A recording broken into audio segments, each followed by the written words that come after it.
大家好，欢迎来到快乐手工。今天的视频呢，想分享给您的是这样子的一款亲子包，它呢一个大一个小，我们还能合起来一起用。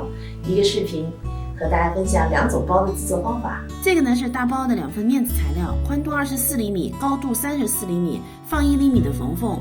今天的面料呢有点素哈，所以呢我在正面绣了几针，它们的图案呢非常的简洁随意哈，平针绣，那这绣法呢也很简单。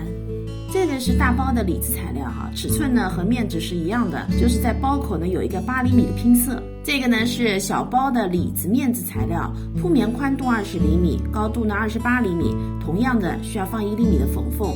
在正面呢也做了一个刺绣的装饰，里子长度53厘米，宽度呢22厘米。这里呢还包含了一个夹层的材料，小包还需要一根23厘米长的拉链。首先呢，我们把里子对折，然后离对折线10厘米的地方呢车一条，这条线车好后，那么这部分呢就是里子的夹层了。接下来我们拿出小包的面子，在面子的2边呢各搁上一个布环，布环的宽度是1厘米。然后呢拿出拉链，我们拉链的2端呢先窝一个角，用缝纫机车缝固定一下，把拉链分开哈，2边各放半根儿。拉链的齿呢是冲里的。接下来呢我们盖上里子材料，有夹层的呢是下边的，我们2边各车一条线。